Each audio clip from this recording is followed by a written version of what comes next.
I saw this post going around on X from Variety talking about the box office results for Captain America 4, and it's not painting a really good picture for it. It says Captain America Brave New World added $8.5 million in its fourth frame, so not pretty good considering how long that this has been in theaters, only bringing in $8.5 million. It will end the weekend with $177 million domestically and $370.8 million worldwide. A solid tally, except that it cost more than $180 million to produce and roughly $100 million to promote.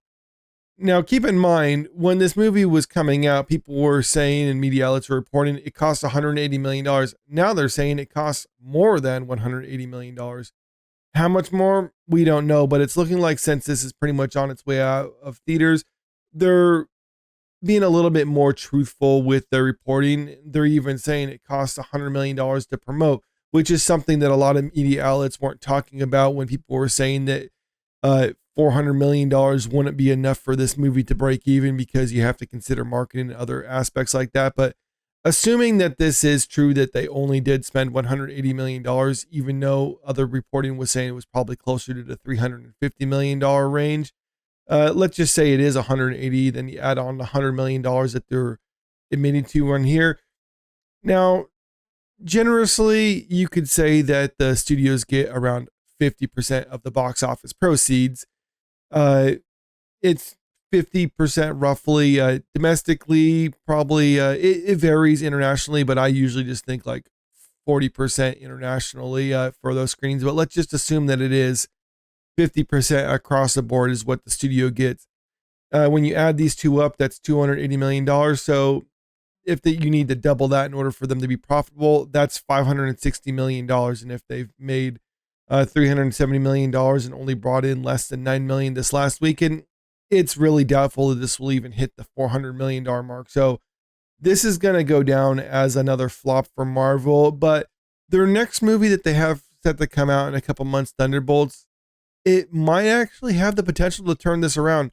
I'm not saying that it's going to be a huge hit or anything like that, but I'm looking at the newest spot that they had for it, and I think there is some potential, or at least this isn't something that's getting me like really jazzed or really hyped about seeing it, but I kind of like what they're doing with this sort of thing. And you can even see the like to dislike ratio on YouTube right here is fairly positive for it. So let's just check this out if you haven't seen it yourself, because there's some aspects of this, like I said, that I like.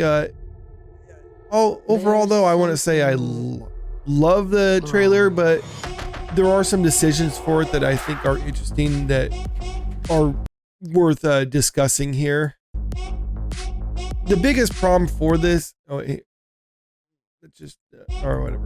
The biggest problem for this is just the fact that a lot of the people in this is kind of, I'm not saying there are no names or anything like that, but it does feel like it's kind of Marvel scraps throwing something together and seeing if they can make it work. Now, that's not necessarily a bad thing. We've seen them do that in the past. Well, not quite, but when Guardians of the Galaxy first came out, they were more unknown characters and that was highly successful. This feels like they're trying to do something like that, but at least the people that they're using are a little bit more notable than what we've seen in the past.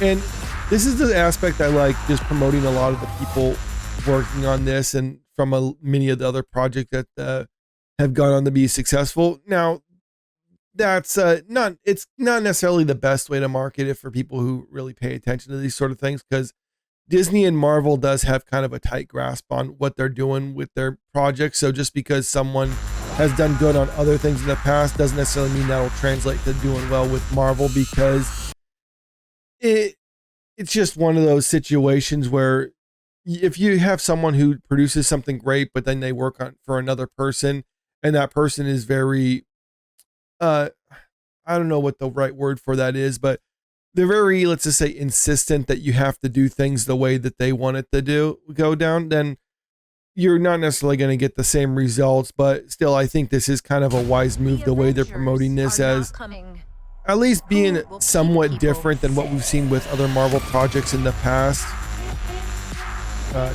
Just highlighting the characters, so something that you might know. One thing that people have pointed out, you don't see Taskmaster in that, which just suggests that she's going to be killed pretty early on in this. In all the promotional material for this almost suggests that. I don't think I'm spoiling anything here because this is just speculation at this point, but just take a look at a lot of the other promotional aspects of this movie and you see that she's uh, kind of notably absent from it except for a few exceptions. But anyway, that's the newest spot that they had for it. And like I said, it definitely feels like it's something different for Marvel, which me personally, that's something I've said has been an issue with a lot of their movies in recent times. And this is something that it looks like they're trying to rectify with Thunderbolts. Florence Pugh says Thunderbolts is a 24 feeling assassin movie with Marvel superheroes. And I think that's kind of I don't really like that talking point. You can tell that this was a line that she would, I'm not saying that she was fed it, but she was kind of probably coached on how to actually promote this movie because she's saying it feels more like an A24 style movie than the latest video they had or the latest spot that they had for it is promoting a lot of the people who've worked on this movie who also worked on A24 films. So that can't be a coincidence there. I mean, there was some coordination there, but that's not necessarily a knock in it. I just want people to know that that's really how a lot of these things actually work behind the scenes. Florence Pugh thinks the upcoming Marvel film Thunderbolts feels less like a major Hollywood tentpole and more like an art house indie.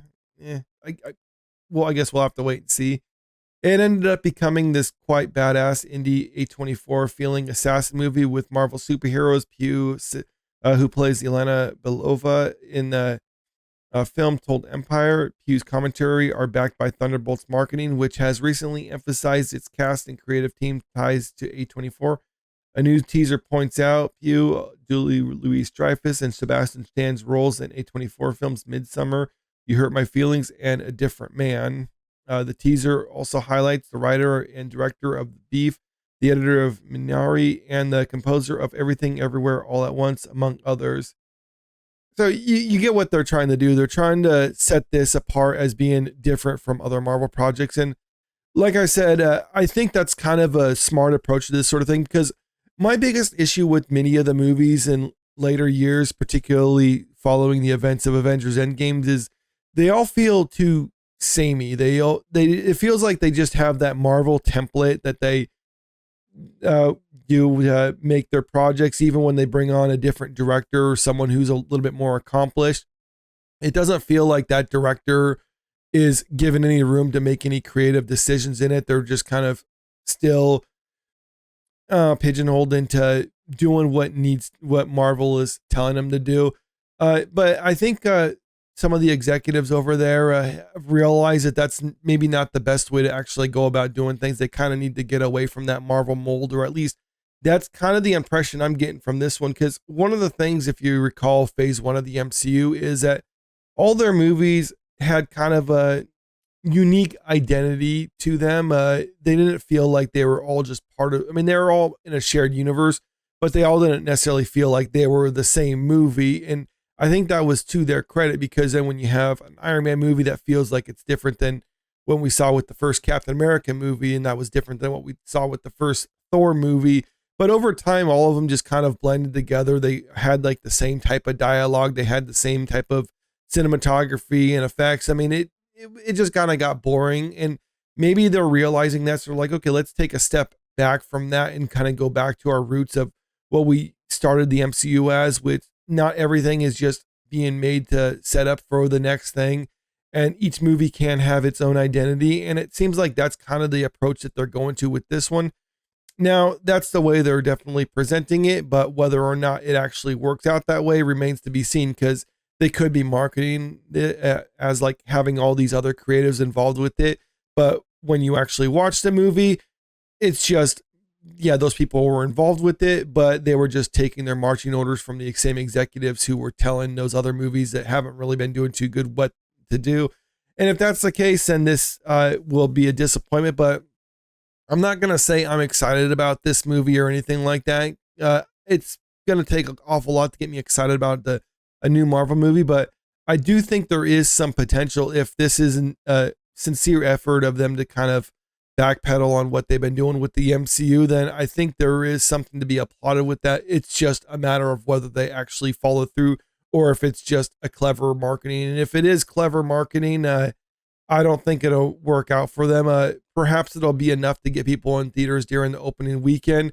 But I don't think it's enough to make a movie a success. Even if the reported budget for this one, I think I've heard around $150 million, it's a still low bar for success. And maybe they're hoping that they can cross the finish line by bringing in a new audience, people who are more into A24 style movies as opposed to comic book movies. They're definitely casting this movie to try to appeal to those groups. And with this latest marketing campaign, it seems like they are trying to find a new demographic of people to watch their movies, because they understand that their core audience have long abandoned them, or at least a huge segment of their core audience has long abandoned them. So now they're trying to find someone else to pick up the slack. But let me know what you think about this in the comment section below. Are you a fan of A24 films? And if that's the case, would you be more willing to watch this movie because of the way they're promoting it?